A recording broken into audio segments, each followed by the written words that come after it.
Olá, meus queridos, bem-vindos, sejam todos ao canal do nosso irmão Alberto Lírio. Meus queridos, estou aqui mais uma vez para gravar um vídeo para o crescimento do nosso enlevo espiritual. Graças a Deus. Meus queridos, veja bem, eu estou aqui mais uma vez que estou realmente preocupado, não sei se é preocupado, não sei se é aborrecido, eu não sei. Veja bem, meus queridos, amanheceu o dia, né? Eu gravei um vídeo para a honra e glória do nosso Criador e estava indo tudo muito bem, mas estava tudo indo bem mesmo, até que não tem como ficar calado, meus queridos. Não tem como ficar calado com esse barulho todo. Estava eu, não é, estudando um pouquinho da Bíblia, escrevendo um pouquinho, e de repente eu fui no YouTube, dar uma olhadinha no YouTube, alguns ensinadores, e eu me deparei com um senhor que dizem, né, e que é pastor, né? Eu não vou pronunciar o nome dele, mas depois vocês vão aí e pesquisa.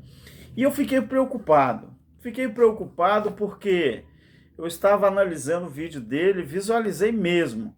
E ele pegou a palavra, se ensinando sobre Satanás e sobre o diabo. E ele falando que, refutando, e um dos ensinadores da graça que ele está refutando é o pastor Geraldo. Veja bem, meus queridos. E esse pastor, e eu achava que ele realmente vivia em graça.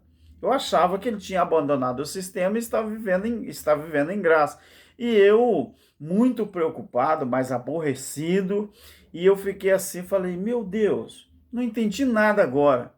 Será que esse irmão, ele resolveu chutar o balde e agora começou a refutar os ensinadores da graça, porque, sei lá, ele, de repente, ele ficou aborrecido com alguma coisa?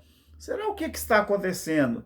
E ele pegou lá e anotou alguns versículos da Bíblia, onde fala sobre o diabo, onde fala sobre Satanás, e tentando provar, não é, para os seus inscritos que o diabo, figura, não é, ser, realmente existe. E a figura de Satanás também existe. E ele pegou vários versículos na Bíblia e provando que existe. E eu até fiz uns comentários ali no canal dele, porque é uma live, né? E ele estava ali no chat, eu dei alguma palavra ali, não é? Meus queridos, então veja bem, e eu fiquei me entristecido porque ele está refutando nosso irmão Geraldo. E irmão Geraldo, o homem de Deus, o homem que tem conhecimento bíblico, o homem que tem conhecimento de causa. Se fosse um outro ensinador da graça, eu também iria falar. Mas deixa eu te perguntar uma coisa para você. Vou perguntar uma coisa para você. Você já viu falar do leão e o chicote? Você já frequentou circo? Antes de eu começar essa palavra aqui, você já frequentou o circo? Você já viu o domador do leão estralando ali aquele chicote para que o leão obedeça a ele? Se você tiver mais ou menos a minha idade, você talvez já foi assistir uma apresentação dessa. Você sabe, meu querido, por que o leão ali no circo obedece o domador quando ele estrala aquele chicote? Você sabe por quê? Não? Você não sabe por que o leão obedece o seu domador ali? Não sabe? Então eu vou te dizer. Você sabia que o leão, quando ele é novinho, filhote, o domador, ele começa a treinar ele quando ele ainda é um bebê leão? Toda vez que o domador, quando aquele leão é miudinho, novinho, ele leva um choque, né, na sua parte genital, ou na sua genitália, toda vez que ele balança o chicote, ou dá um estralo com o chicote, ele leva um choque nas suas partes genitais. E ali o leão, ele vai crescendo e obedecendo o domador, porque toda vez que aquele chicote estrala, o leão, ele lembra daquele choque. E ele sabe que quando o chicote estrala, ele tem que obedecer o domador, senão ele lembra daquele choque e ele, se ele não obedecer aquele estralo do chicote, ele vai tomar um choque na sua parte genital ou na sua genitália. Então, quando o leão está crescido, está grande, aí, quando o leão é levado para ser apresentado no circo, toda vez que o domador estrala o chicote, o leão lembra daquele choque que ele tomava quando ele era criança ou novinho. Então, ele obedece aquele estralo, porque se ele não obedecer, ele lembra que ele corre o risco de tomar um choque na sua genitália. Quando eu vi esse pastor tentando refutar um ensinador da graça, falando que esse irmão ensinador da graça, no caso nosso irmão Geraldo, ele está equivocado com respeito a essa questão do diabo, que nós, ensinadores da graça, nós entendemos que o diabo, ele não existe. E o pastor, a mensagem de hoje, você procura aí, né, porque eu não quero mencionar o nome aqui desse pastor, mas ele é do Nordeste do Brasil. Então, ele fala que o pastor Geraldo é boa pessoa. O pastor Geraldo não, que ele não gosta de chamar pastor. O irmão Geraldo é boa pessoa, um homem que tem uma índole, né, inquestionável e tal, mas ele fala mal, tenta refutar e fala que o pastor Geraldo, que o nosso irmão Geraldo se enganou. E eu gostaria de perguntar a esse pastor que refuta o nosso irmão Geraldo, que tem hora que o senhor, o meu canal é pequeno, não sei se eu vou ter acesso a esse canal, nosso irmão Alberto Lírio. Quando o senhor menciona algumas vezes a palavra diabo, o senhor mesmo interpreta como adjetivo. E tem hora que o senhor fala que não é adjetivo, que é um nome próprio. Eu pergunto ao senhor, pastor, que está refutando o nosso irmão Geraldo, qual é o critério que o senhor usa para dizer que em alguns verbos da palavra diabo é adjetivo e outros verbos da palavra diabo é um nome próprio? Qual o critério que o senhor usa?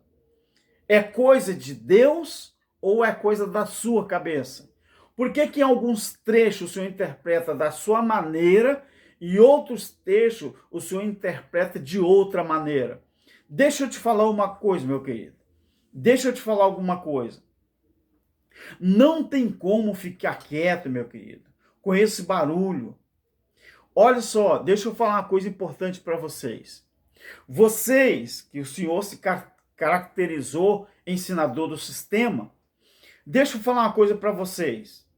Vocês já tiraram Deus da equação.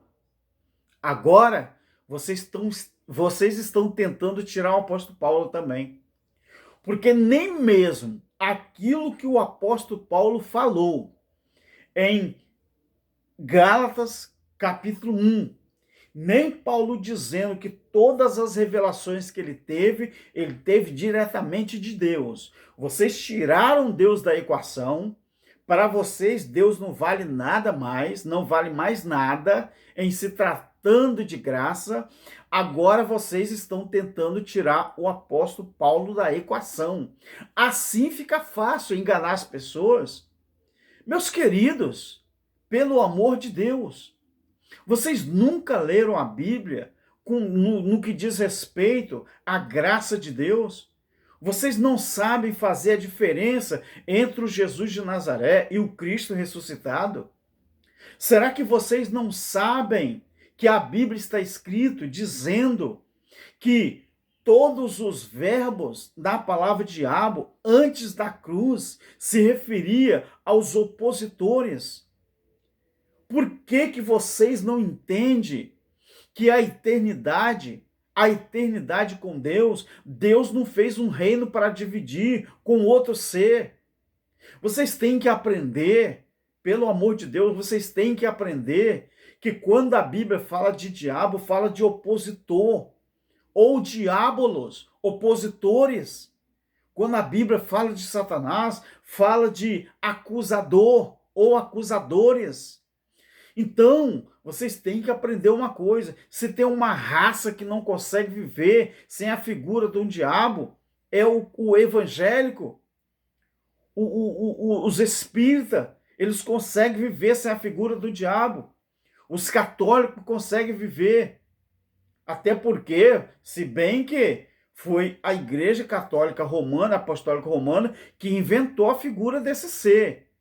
E vocês, quando estão refutando o ensinador da graça, quem refuta é aquele que acha que é melhor do que o outro. Então, meu querido, o senhor que está refutando o nosso irmão Geraldo é porque o senhor acha que o senhor tem um entendimento melhor que ele. O senhor não está interpretando a Bíblia da maneira dela. Deixa eu citar uma coisa para você. Toda pessoa que diz que o diabo como ser existe, vocês estão chamando Deus de mentiroso. Vocês estão chamando Deus de mentiroso. Ou o senhor vai dizer que isso aqui também é um adjetivo. Aqui não é um nome próprio. No capítulo 2 de Hebreus,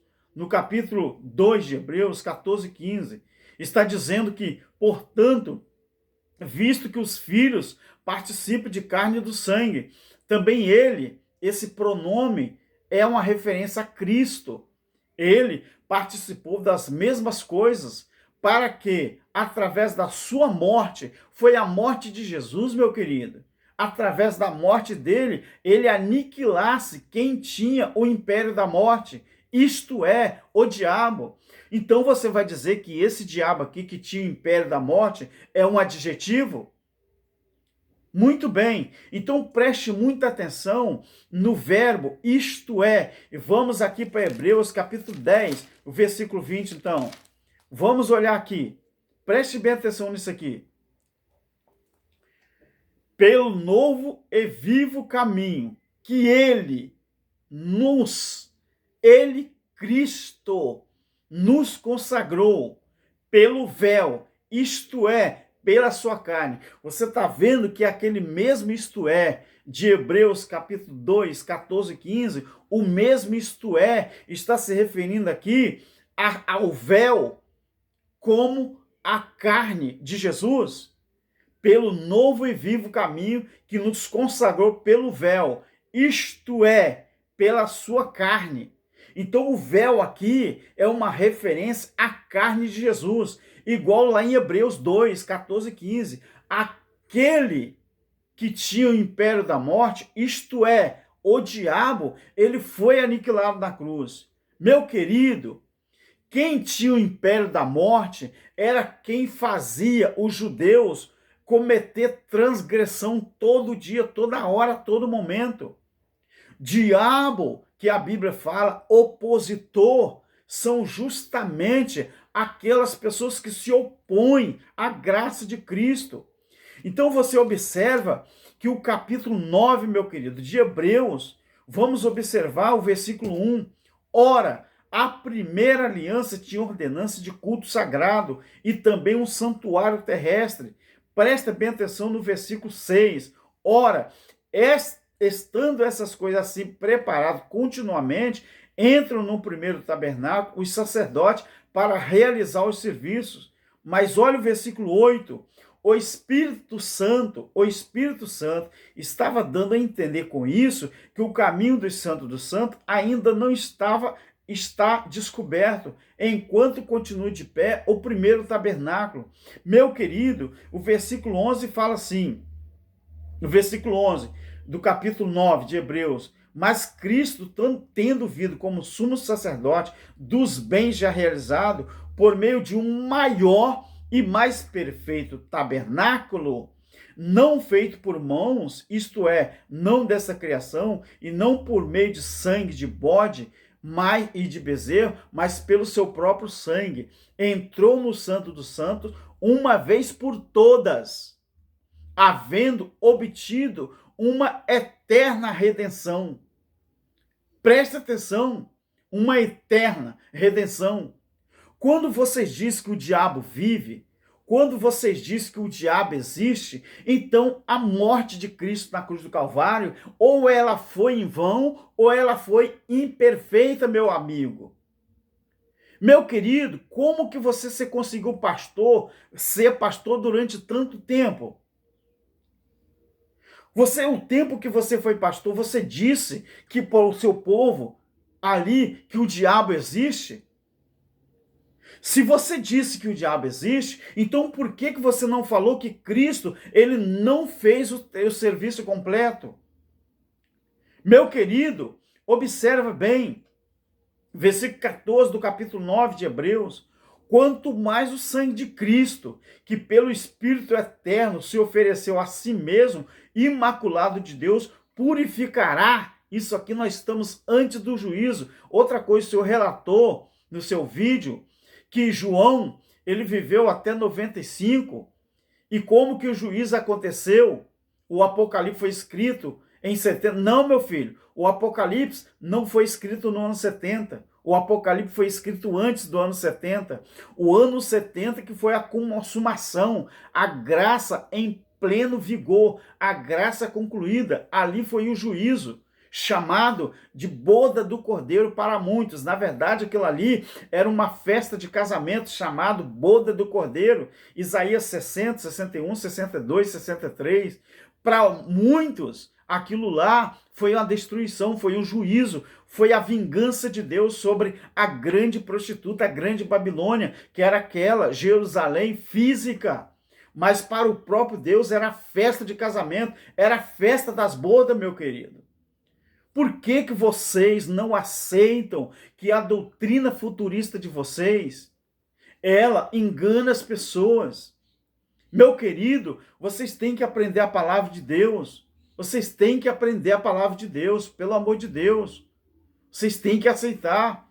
Então, quando a Bíblia diz assim, a partir do versículo 15, não é, do capítulo 9, por isso Cristo, ele é o mediador de uma nova aliança, para que, intervindo a morte para a remissão dos pecados que havia sob a primeira aliança, os chamados recebem a promessa da herança eterna, meu querido. Se vocês ainda pregam que Jesus não voltou no ano 70 e que ele vai arrebatar a igreja, então vocês não podem dizer que isso aqui é verdade. Vocês têm que dizer que isso aqui é mentira, que essa herança não é eterna. Onde há testamento, é necessário que intervenha a morte do testador. Meu querido, a morte do testador, ela não foi feita ainda não? Ela não foi feita na cruz? Cristo não morreu não? Cristo não ressuscitou? Cristo não nos remiu? Cristo não resgatou a vida daqueles que estavam sobre a tutela da lei? Porque um testamento só é confirmado onde houver morte do testador. Ou terá ele algum valor enquanto o testador vive? Para mim, já aconteceu a morte do testador. O testador aqui é Cristo. E qual é esse testamento? O testamento é aquela nova aliança que já aconteceu desde a cruz, se estendeu até o juízo, de lá para cá nós já vivemos uma nova vida com Cristo. O versículo 23 do capítulo 9 de Hebreus: era necessário, portanto, que as figuras das coisas que estão no céu se purificassem com tais sacrifícios, mas as próprias coisas celestiais com sacrifícios superiores a estes, pois Cristo não entrou no santuário feito por mãos, que é a figura do verdadeiro, porém no mesmo céu, para comparecer agora por nós perante a face de Deus. Nem também entrou para oferecer a si mesmo muitas vezes, como os sumos sacerdotes faziam. De outra maneira, versículo 26 do capítulo 9, era necessário ele padecer muitas vezes desde a fundação do mundo, mas agora, preste bem atenção, na consumação do século, quer dizer, no final dos séculos. Mas isso aqui, meu filho, não é 20 séculos depois, não. Era na consumação daquele século, mas agora, na consumação dos séculos, uma vez por todas se manifestou. Lembra de Mateus 16 e 28? Cristo falou que os discípulos, alguns deles iriam ficar vivos para ver a manifestação do juízo. manifestou para aniquilar o pecado pelo sacrifício de si mesmo. Meu querido, vocês são tão ignorantes que vocês tiraram o Deus da equação, agora estão tirando os ensinamentos de Paulo. Agora sabe o que vai acontecer? Para vocês que são do sistema, vai ficar só o ensinamento de vocês. Vocês estão conseguindo tirar Paulo da equação para impor o ensinamento de vocês, sem a graça de Deus, sem as virtudes da graça de Deus, sem as virtudes do Espírito de Deus. Vocês estão impondo na mente das pessoas o próprio entendimento de vocês. Vocês conseguiram tirar Deus da equação. Agora vocês estão conseguindo tirar Paulo da equação. Então, se foi Paulo que escreveu isso aqui, ele diz assim: e como aos homens está ordenado morrer uma só vez, vindo depois disso o juízo. Vocês que negam que o juízo aconteceu no ano 70, vocês que negam o que aconteceu, me diga uma coisa: aquele brado de Jesus na cruz do Calvário foi o quê? Tetelestai, está acabado, está feito, está concluído. Aquilo lá foi o quê? Se a Bíblia diz que tudo acabou em Cristo, tudo se cumpriu em Cristo, vocês querem o quê? Vocês querem continuar enganando as pessoas? Presta bem atenção no capítulo 10 de Hebreus, o versículo 14. Porque com uma só oferta aperfeiçoou para sempre os que estão sendo santificados. O Espírito Santo também nos testifica que diz: esta é a aliança que farei com eles depois daqueles dias, diz o Senhor. Eu vou colocar minhas leis em seu coração e vou escrever elas no entendimento deles. Ainda acrescenta: jamais me lembrarei dos seus pecados e das suas iniquidades, porque onde há remissão destes, quer dizer, dos pecados, não há mais oferta pelo pecado. Então, por que isso aqui, meu querido? Por que isso aqui foi possível?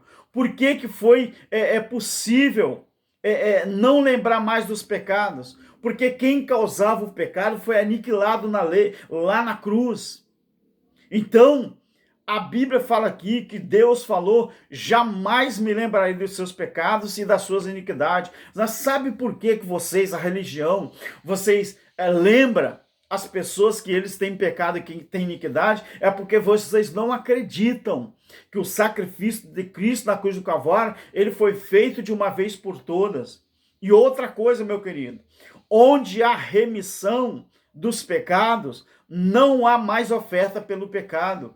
É por isso, meu querido, que vocês ensinam às pessoas que eles têm que praticar as obras judaizantes para se justificar. Mas a minha Bíblia, o meu exemplar bíblico, diz que onde há remissão, e quem fez a remissão não é a religião.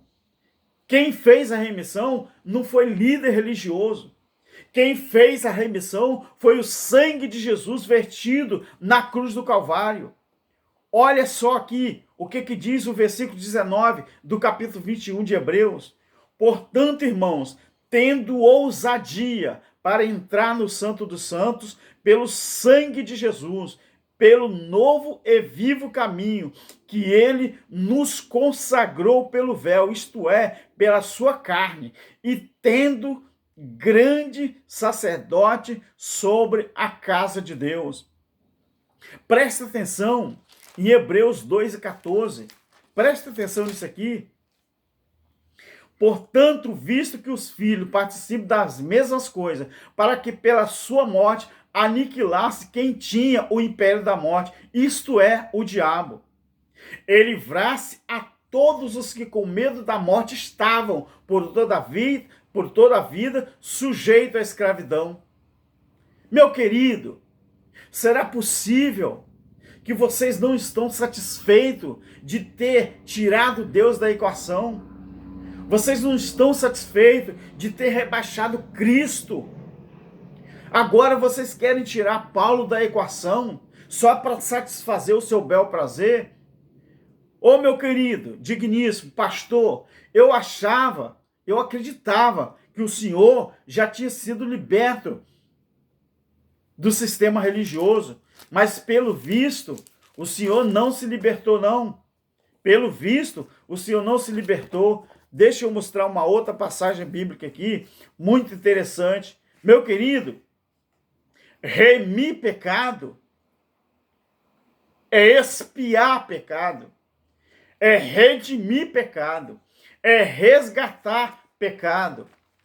Então, meu querido, se você não acredita na palavra de Deus, se vocês estão conseguindo tirar Paulo da equação, já que vocês tiraram Jesus Cristo da equação, sabe o que resta para vocês agora? É vocês fazerem uma Bíblia para vocês. Abandona essa aqui, ó. Abandona essa Bíblia, vocês do sistema. Vocês não acreditam que Cristo aniquilou o pecado. Vocês não acreditam que Cristo aniquilou o diabo na cruz do Calvário? Diabo que a Bíblia chama de lei, as leis na velha aliança, as ordenanças da lei. Olha só o que diz aqui, Colossenses capítulo 2, o versículo 14, 13 ao 15.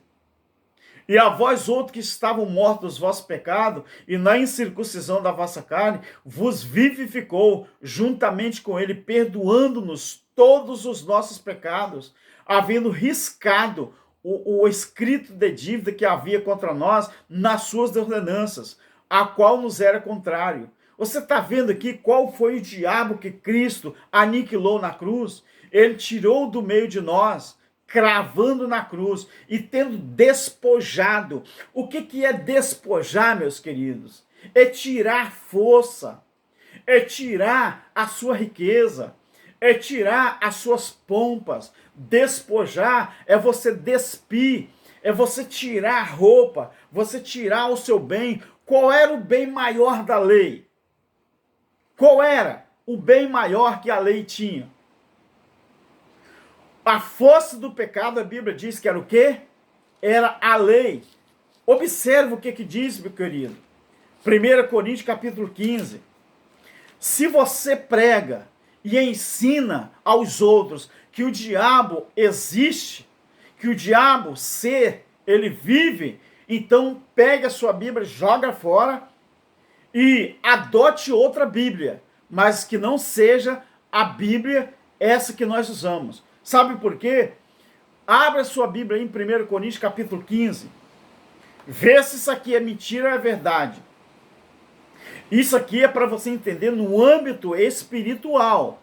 Não tem nada a ver no âmbito físico, não. Outra coisa, esse pastor que está refutando o nosso irmão Geraldo, o problema dele é que ele está estudando a Bíblia, ou lendo a Bíblia e ensinando a Bíblia, tudo na visão dele é material. Ele não está interpretando a Bíblia no sentido simbólico ou figurado. Para ele tudo é literal. Mas presta bem atenção aqui, se isso aqui é literal ou se isso aqui é no âmbito espiritual. 1 Coríntios 15, a partir do 52. No momento, no abrir e fechar de olhos, ao som da última trombeta. Você sabe que no Apocalipse, a última trombeta já foi tocada há 2000 anos atrás. Ao tocar a última trombeta, porque a trombeta soará e os mortos ressurgirão. Quem eram os mortos aqui, meu filho? Os mortos aqui não é para você entender no sentido literal. Mortos aqui é aqueles que estavam mortos espiritualmente. Por isso a palavra ressurgir. Não é aqui ressuscitar. Ressurgir é sair do espírito de morto espiritual, do âmbito morto espiritual para o vivo espiritual. Os mortos ressurgirão incorruptível. E nós, Paulo se inclui no texto, meu querido, seremos transformados. Por que Paulo se inclui no texto? Porque ele sabe que eles estavam vivendo os últimos dias. O juízo estava às portas, como aconteceu no ano 70. Vocês querem interpretar tudo literalmente. Vocês não têm espaço para vocês o sentido espiritual, figurado. simbólico. Para vocês tudo é literal. É por isso que vocês causam confusão na cabeça das pessoas. Os mortos ressurgirão incorruptíveis, nós. Paulo se inclui, porque ele menciona a primeira pessoa do plural, nós. Quer dizer, ele e os crentes de Corinto. Seremos transformados. Olha o versículo 54. E quando isto que é corruptível, o corpo físico humano, que não serve para nada, isto é uma referência ao corpo físico, que é corruptível, se revestir da incorruptibilidade, isto é, o corpo no espírito. Então, e o que é mortal, o corpo físico, se revestir da imortalidade, isto é, o corpo espiritual. Então se cumprirá, então, olha o advérbio, então o quê? Depois disso aqui acontecer, então se cumprirá a palavra que está escrita, tragada foi a morte na sua vitória. Enquanto o império da morte estava imperando, que Paulo está dizendo que aquilo ali era uma vitória para a morte, morte espiritual, não física, tragada foi a morte na sua vitória. Onde está, ó morte? Onde está, ó lei, a sua vitória? Onde está, ó morte, a tua vitória? Ora, o arguilhão da morte é o pecado. Meu querido, a Bíblia mesmo, ela está se interpretando. O arguilhão da morte era o pecado. O que era pecado? 1 João 3, versículo 4. Pecado era a transgressão da lei. Tragadas foi a morte na sua vitória. Ora, o arguilhão da morte é o pecado. E a força do pecado era a lei. Meu querido, isto aqui foi aniquilado na cruz. Tanto a morte, que era o próprio diabo opositor, como quem tinha o império dela.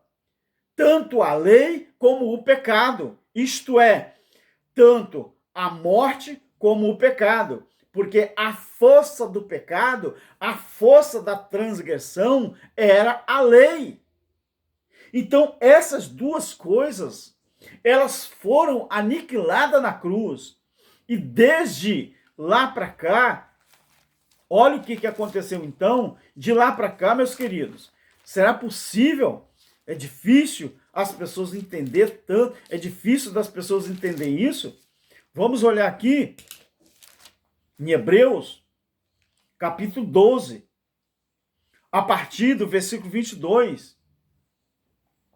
Mas tendes chegado ao monte Sião, tendes chegado, tendes, não é? É o verbo transitivo, tendes, quer dizer, quem está inserido no assunto já foi, porque o verbo é transitivo, abrange, não é todo mundo. Tendes chegado há 2000 anos atrás, a linguagem era passado, presente ou futuro, era a linguagem do tempo passado, tendes chegado, quer dizer, eles já estavam naquela posição. Para mim é passado, mas para eles ali era o tempo presente. Tende chegado ao Monte Sião. Isso aqui é tudo um âmbito espiritual. Ao Monte Sião e a cidade do Deus vivo. Qual é a cidade do Deus vivo, espiritualmente falando? É Jerusalém física, a capital de Israel, pelo menos a capital indizível, que pela ONU é Tel Aviv, não é? Mas a capital indizível para os judeus remanescentes é Jerusalém. Chegaste a Jerusalém celestial. Qual é a Jerusalém celestial, meu querido? É a igreja, Apocalipse 21, a esposa do Cordeiro. E aos muitos milhares de anjos, isso aqui está falando, meu filho, da igreja no sentido globalizado, ou no sentido do reinado de Deus, a universal assembleia e a igreja dos primogênitos inscrita no céu, tem de chegado, quer dizer, naquela época já tinha acontecido, a Deus o juiz de todos e aos espíritos dos justos aperfeiçoados. Você, líder, você, pastor do sistema, que ensina os seus comandados a esperar arrebatamento físico. Vocês estão lutando contra Deus. Vocês estão lutando contra Jesus. Você que está ensinando aos outros que o diabo físico existe, na verdade vocês estão rebaixando Deus. Vocês estão rebaixando Cristo. Vocês querem dizer que Deus criou um reino para o homem habitar, mas aqui ele botou um inimigo à altura do próprio Deus. Quer dizer que esse inimigo, Deus criou o reino para o homem habitar, e Deus coloca também dentro desse reino, aqui, coloca então um ser para competir com o próprio Deus. Você já pensou aonde que vocês estão colocando Deus? Vocês já pararam para pensar que vocês rebaixaram Deus à posição mais humilhante possível? Vocês viram que vocês negando a eficácia do sacrifício de Cristo na cruz do Calvário, vocês estão colocando Jesus Cristo, Filho de Deus, a mais baixa posição que alguém pode estar. Como que vocês têm coragem de fazer isso, meus queridos? Preste atenção. Abandone essa Bíblia que vocês usam para enganar as pessoas. Adquira uma outra Bíblia feita por vocês mesmos. Isso é revoltante, meus queridos. Assim como o domador de um leão, ele doma o leão, mas lembrando sempre ao leão que se ele desobedecer, ele vai tomar um choque nas partes íntimas. Assim é a religião com os crentes. Eles lá estão vendendo mensagens, estão vendendo os ensinos mentirosos e prometendo aos seus crentes, se eles não obedecer, eles vão tomar choque, não é em parte íntima, mas vão tomar choque na mente e vão tomar choque no coração. Porque para vocês, se o crente não obedecer vocês, vocês dão uma lapada neles. Olha, eu vou dizer uma coisa muito perigosa, mas é importante falar. Sabe para quê que vocês do sistema usam a Bíblia? Isso aqui que uma vez eu achava que isso aqui foi criado para dar vida para muita gente, vocês estão usando isso aqui, sabe para quê? Para matar as pessoas. Mas o propósito era outro. O propósito era usar isso aqui para dar vida às pessoas. Vocês estão usando para amedrontar e para matar pessoas. Essa aqui, ó, é a arma que muita gente pensa que não faz barulho. Ela é pior do que isso. Essa arma aqui, ó, ela está fazendo estrago maior do que uma arma comum, uma arma física material. Isso aqui, ó, está acabando com a mente das pessoas, está acabando com o entendimento das pessoas. Sabe por quê? Porque as pessoas não sabem mais o que fazer. Sabe por quê que as pessoas estão abandonando os templos, a religião? Agora eu estou entendendo melhor. É porque as pessoas estão com a mente atordoadas. Elas não sabem o que fazer, não sabem para onde vai. Vai para uma denominação, é mentira. Vai para outra, é pior ainda. Vai para a religião, é mentira. Vai para outra, é pior ainda. Agora vem para o YouTube também. A igreja virtual. Tem gente que fala que é da graça, está refutando os próprios da graça. Olha que nível que nós chegamos. O que é isso? O que está acontecendo? Então, meu querido pastor, o senhor mesmo que eu estou falando, o senhor que é carequinho, aí do Nordeste do Brasil, o senhor, será que o senhor também vai começar a fazer um desfavor para a graça de Deus? Deixa eu voltar em Gálatas. Eu vou dar um conselho ao senhor. Assim como o senhor mandou um recado para o nosso irmão Geraldo. Estou defendendo o irmão Geraldo, não. Estou defendendo a Bíblia. Defendendo a Bíblia. Gálatas 2, 18 a 21. E vou terminar o vídeo. Se eu torno a edificar aquilo que destruí, quer dizer, Cristo destruiu o império da morte e o diabo na cruz, diabo opositor.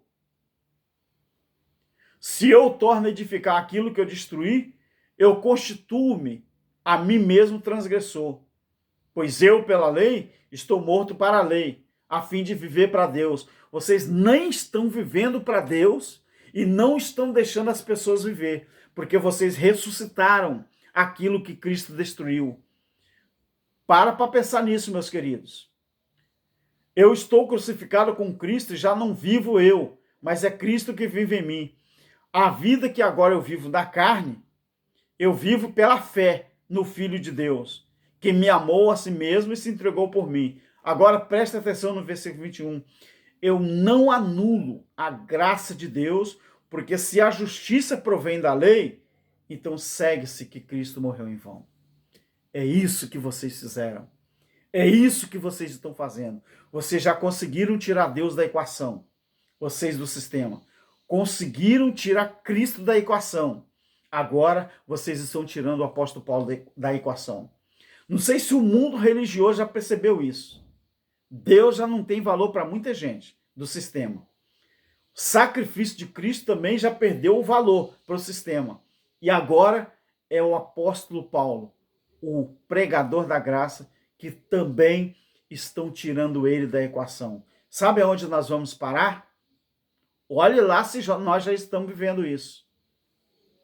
As pessoas ensinando os outros a sua própria consciência. Chega, paz e graça para todos e fique aí aguardando a volta daquele que um dia falou que ele iria voltar, mas quem está esperando Jesus voltar vai morrer seco, mas nunca vai conseguir ver esse dia, porque aquela volta, ela era no âmbito espiritual, e já aconteceu sim, porque o Filho do Homem se manifestou no juízo contra Israel. Mateus 23, leia todo o capítulo 23, e você vai entender que aquele juízo era para a nação de Israel. Você que está esperando o arrebatamento físico da igreja, estude então o capítulo 17 de Lucas, 20 e 21, e também o capítulo 17 de João.